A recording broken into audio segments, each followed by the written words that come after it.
అట్లీ మరియు stylish star Allu Arjun వీళ్ళిద్దరు కాంబినేషన్లో మోస్ట్ అవైటెడ్ ఫిలింగా తెరకెక్కుతున్నటువంటి చిత్రానికి సంబంధించి ఒక అప్డేట్ అయితే వచ్చింది. ఓవరాల్గా అప్డేట్ గురించి మరియు సినిమా ఎలా ఉండే అవకాశం ఉంది, వాళ్ళు చూపించినటువంటి విజువల్స్ పరంగా, వాళ్ళు తెరకెక్కిస్తున్నటువంటి విధానం పట్ల ఓవరాల్గా అంశం గురించి మనతో చర్చించడానికి సినీ మరియు రాజకీయ విశ్లేషకుడు దాస్ విజ్ఞాన్ గారు ఉన్నారు. ఆయనతో మాట్లాడదాం. రైట్, చూసారు కదా దీపికా పదుకోన్ ఎంటర్ అయిపోయింది సబ్జెక్ట్లోకి. రైట్, అయితే ఎలా ఉండే అవకాశం ఉంది, మీకు ఏమనిపించింది?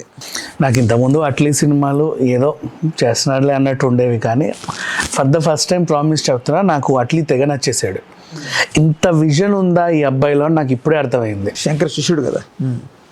అంతకుముందు బాలీవుడ్లో మొన్న తీసిన సినిమా ప్రొడ్యూసర్గా చేసిన ఫ్లాప్ అయింది. అవును, అది ఇక్కడిదే అక్కడ తీసాడు. అవును, వాళ్ళకి ఇక్కడ తీసినట్టుగా అక్కడ వర్కౌట్ అవ్వాల.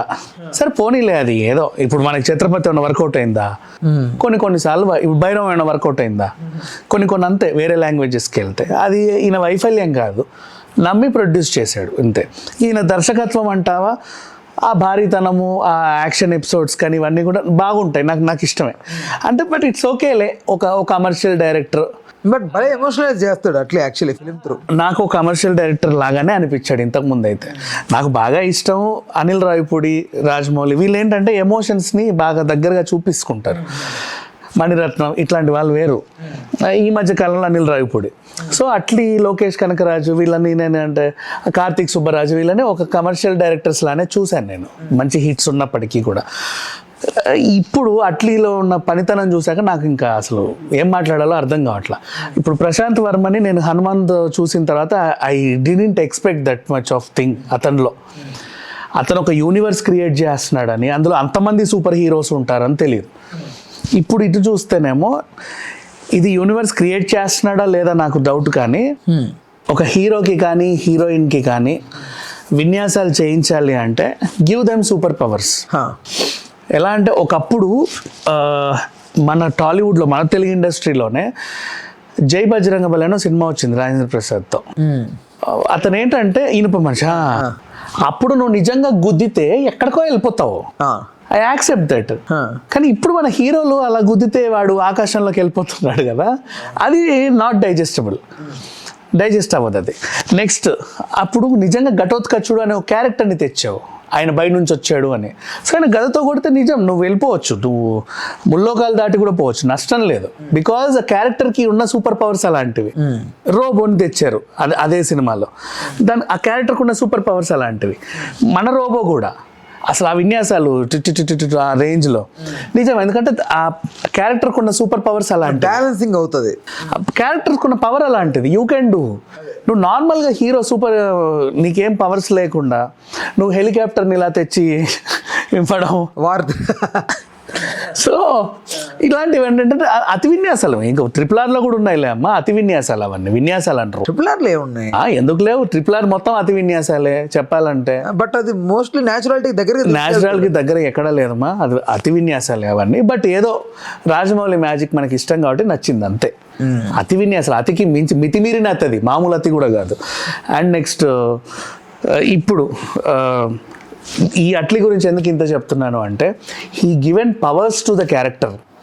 ఆ అమ్మాయికి సూపర్ పవర్స్ ఇచ్చాడు. దీపికా పదుకొనే ఇందులో మాకు ఆన్ బోర్డ్ అని రివీల్ చేయడానికి ఒక వీడియో. సరే దీపిక ఉంది, కథ చెప్తున్నాడు ఆవిడకి, ఆ పిల్ల ఎగ్జైట్ అయ్యింది. ఎందుకమ్మా అంత ఎగ్జైట్ అయ్యావు అని అనుకున్నాను నేను. ఏది మొన్న అనిల్ రావిపూడి నయనతారని కన్విన్స్ చేసినట్టుగా అట్లీ కూడా పోయాడు.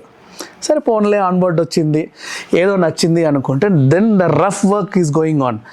ఆ ఆర్ట్ తీయడము, ఒక్కొక్కటి ఆ స్కెచ్ వర్క్లు, ఏది బాహుబలికి ముందు రాజమౌళి గీసుకుంటాడే బొమ్మలు, అవన్నీ చూపించడం. ఓకే, ఇదా వీళ్ళు తయారు చేసేది. ఇప్పుడు అమ్మాయి ఒక సూపర్ లేడీ దాంట్లో, like black panthers, super women లా ఉంటారు కదా, మన మార్వెల్ స్టోరీస్లో ఉండే యాక్షన్ పీపుల్ ఉంటారు కదా. ఇది నార్నియా లాగా ఉంటుందేమో అనిపిస్తుంది. ఎలా ఉన్నా నార్నియా ఎక్స్ట్రా పవర్స్ ఉన్న వాళ్ళే. సో ఇప్పుడు వీళ్ళు చేసే విన్యాసాలు మామూలు, ఇప్పుడు మనకేంటి మామూలు పవర్స్ లేని హీరో చేసే విన్యాసాలే ఈ మధ్య గ్రహాంతర ఖండాలు దాటిపోతున్నాయి. అవునా? అలాంటిది నిజంగా ఇప్పుడు అంటే ప్రేక్షకుడికి అలవాటు అయి ఉన్నాడు ఇప్పుడు. మరి నువ్వు అలాంటిది ఇప్పుడు సూపర్ పవర్స్ ఉన్నోడిని తీసుకొస్తే అది నెక్స్ట్ లెవెల్కి వెళ్ళాలి. అసలు వాళ్ళు భయపెట్టి అంత ఉండడం నాకు ఇప్పటికి అర్థం కావట్లేదు. అండ్ మన తెలుగు హీరోలు ఏంటంటే అవెంజర్స్ అందరినీ భయపెట్టారు. అవెంజర్స్ కూడా చేయలేని విన్యాసాలు మనం చేసాం. ఓకేలే, అవునా? మన తెలుగు ఇది అవెంజర్స్ లాంటి పవర్ లేకుండా, ఇప్పుడు తోర చేతిలో అది ఆ సుత్తి ఉంటేనే ఆయనకు పవర్. మన దగ్గర ఆ సుత్తి లేకుంటే ఇదే పవర్. మా బాలయ్యబాబు చేతికి ఏది ఇచ్చిన ఇస్తే అవతల కొడతాడు సింగిల్ హ్యాండ్తో. దానికి మించిన విన్యాసాలన్నీ వితౌట్ ఆయుధాలు మనం చూసేసాం ఆల్రెడీ. ఆయుధాలు ఉన్నా కూడా వీడి చేతికి వచ్చాకే ఆయుధానికి పవర్ వస్తుంది. చెప్పినా నీకు, ఇఫ్ కేసు థార్ వచ్చి ఆ సుత్తి పట్టుకొని ఒక ఇది వచ్చినా కూడా బాలయ్యబాబు సింగిల్ హ్యాండ్తో ఫైట్ పెట్టారనుకో, బాలయ్యబాబే నెగ్రెడ్ చూపిస్తాడు. సో వాట్ ఎవర్, హాలీవుడ్లో ఏం చేశారు అంటే ఆయుధాలకు పవర్ ఇచ్చేవాడు. ఆయుధం మనిషి దగ్గరకు వచ్చి అది పట్టుకోగానే మనిషికి పవర్ వస్తుంది.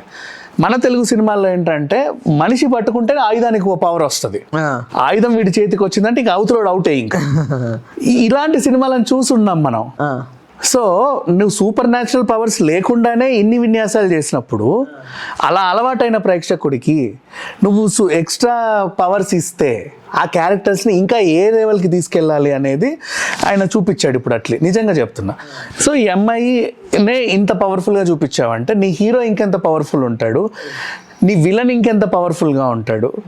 ఇవన్నీ ఆల్రెడీ ప్రశాంత్ వర్మ వీటిని తీసుకొచ్చాడు మన హనుమాన్లో. ఆ విలన్ గాడు ఆయుధాలన్నీ రాగాను, కానీ ఆ ఆయుధాలు వస్తే ఆ విలన్ గాడు పవర్ఫుల్.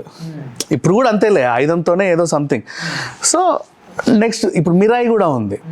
ఆ ఆయుధం వస్తే చాలు వాడు ఏదో పవర్ఫుల్ అయిపోతాడు. మనం కల్కి పార్ట్ 2లో కూడా అదే చూడబోతున్నాం. కర్ణుడి చేతికి అది వచ్చింది, ఇక ఆయన ఏమవ్వాలనేది. ఇట్లాంటి విన్యాసాలు నెక్స్ట్ చూడబోతున్న టైంలో, అంటే ఇప్పుడు నెక్స్ట్ అదే మూడ్లో ఉంటాం. ఇంకా హనుమాన్ కూడా అదే కదా, హనుమాన్ అది ఉంటుంది, చేతికి రాగానే పవర్ వీడికి వస్తుంది, లేకపోతే రాదు. అవును అంతే. సో ఇప్పుడు ఇవన్నీ ఇప్పుడు అలవాటు పడుతున్నామా? నెక్స్ట్ ఇయర్ ఇప్పుడు 2026లో ఈ పవర్స్ అన్ని చూస్తాం మనం. మనిషి ఈ పవర్స్ అన్నిటికీ అలవాటు పడ్డాక అప్పుడు వస్తాడు అట్లీ. So hit obviously. నీకు అర్థమైందా? ఆడియన్స్ ని వీళ్ళు ఆల్రెడీ రుచి చూపించేస్తున్నారు స్లోగా. వీడు రుచి మరిగిన తర్వాత నువ్వు వచ్చేస్తున్నావు. రుచి మరగనప్పుడు వస్తే ఆరెంజ్ లాగా ఫ్లాప్ అవుతావు, 1-9 ఒకటిలా ఫ్లాప్ అయిపోతావు. ఇప్పుడు ఆ రుచులు తెలియదు. నువ్వు కొత్త రుచి టేస్ట్ నాలుక బయట పెట్టి తిడదు అన్నాడు వాడు. ఇప్పుడు ఎగబడి చూస్తున్నాడు. ఇప్పుడు అట్లీ సినిమాకున్న ప్లస్ ఏంటంటే ఆల్రెడీ హనుమాన్తోనో విశ్వంబరతోనో నెక్స్ట్ వచ్చే ఈ సినిమాలతో ఆల్రెడీ ఈ ఆడియన్ ఈ రుచికి అలవాటు అయిపోతాడు. ఇప్పుడు నువ్వు వస్తున్నావు నెక్స్ట్ వాళ్ళు ఫుల్ ప్రిపేర్డ్ ఉంటారు అన్నమాట, ఆల్రెడీ ప్రిపేర్డ్ తినడానికి. ఇప్పుడు ఇవన్నీ ఏంటి, నీ హనుమాన్ ఏంటి, చేతికి ఆయుధం వస్తే ఫైట్, నెక్స్ట్ ఇంకేదో చేస్తే ఫైట్, ఇంకేదో చేస్తే ఫైట్. ఆ ఫైట్స్ నెక్స్ట్ లెవెల్లో చూపించేస్తున్నావు. ఇప్పుడు నిజంగా మనిషే పవర్ఫుల్ గా నువ్వు చూపించేస్తున్నావు. మనిషే పవర్ఫుల్ అన్న తర్వాత ఇంకా నువ్వేమైనా చేయొచ్చు, నీ ఇష్టం, సూపర్ మ్యాన్ లాగా నీ ఇష్టం, ఇంకా ఆడుకో. సో ఆ లెవెల్కి నెక్స్ట్ లెవెల్ తీసుకెళ్ళి మళ్ళీ దాన్ని సాటిస్ఫై చేయగలగాలి. రైట్. ఇప్పుడు దీపిక పదుకొనెని ఆన్ బోర్డ్ తీసుకున్నప్పుడు ఏంటంటే మొన్నటి స్పిరిట్ ఇష్యూ వల్ల ఆల్మోస్ట్ దీపిక అంటే అందరికి నెగిటివ్ వచ్చేసింది, ప్రభాస్ ఫ్యాన్స్కి ముఖ్యంగా.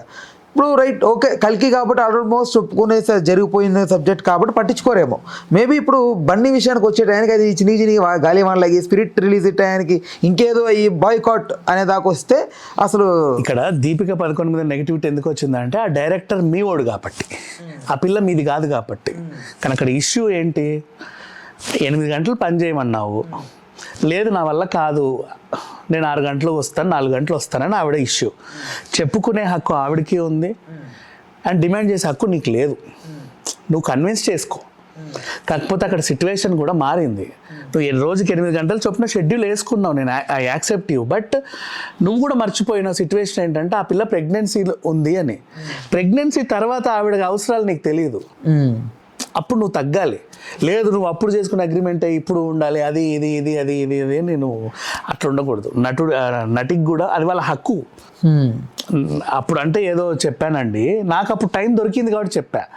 బట్ ఇప్పుడు నేను ఒక బేబీకి కొంచెం ఒక స్పేస్ ఇవ్వాలి. నా లైఫ్లో కొత్తగా వచ్చింది, అనుకోకుండా వచ్చింది, ఒక కొత్త స్పేస్ నేను ఇవ్వాలి, క్రియేట్ చేయాలి. కన్నాం కదా అని చెప్పి పడేసి నేను దగ్గరకు వచ్చి ఎగిరి గంతే షూటింగ్లు చేయలేను నేను అని ఒక తల్లిగా ఆవిడ అడిగినప్పుడు మనం కూడా కన్విన్స్ చేయాలి.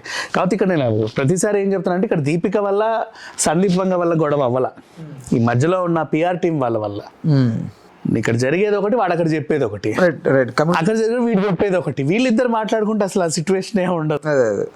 అలా రైట్. కమింగ్ టు మళ్ళీ అల్లు అర్జున్ 26 అట్లే ఇదికి వస్తే రైట్, వీళ్ళ గ్రాఫిక్స్ కంపెనీ దగ్గరికి వెళ్ళినప్పుడు వాళ్ళు భయపెట్టడం ఏంది నాకు అంటే, వాళ్ళు ఎన్నో చూశారు, అవెంజర్స్ చేశారు, వాటర్ సంబంధించి ఏదో ఫిలిమ్స్ కొన్ని చేశారు, ఆక్వా రిలేటెడ్గా చేశారు, ఇన్ని ఫిలిమ్స్ చేసిన వాళ్ళని ఈ సబ్జెక్ట్ భయపెట్టడం ఏంది, అసలు ఏం చెప్పాడు వాళ్ళకి వాళ్ళు చేతికిచ్చినప్పుడు వాళ్ళు అంత టెన్షన్ పడడానికి అంటే వాళ్ళనే భయపెడితే ఇండియన్ సినిమాని ఇంకెంత భయపడుతుంది సినిమా. అదే చెప్తున్నా నేను, అందుకే నీకు స్టార్టింగ్ అక్కడ నుంచి తీసుకొచ్చా.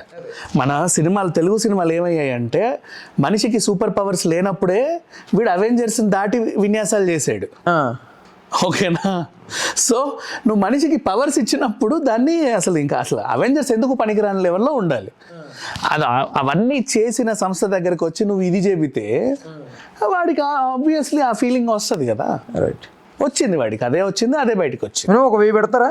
చిల్లర ఎంత పెడతారు అనేది దానికి సబ్జెక్ట్కి అవసరం. అంటే దీనికి టాకీ పార్ట్ కన్నా కూడా టెక్నికల్గానే ఎక్కువ ఖర్చు అవుతుంది.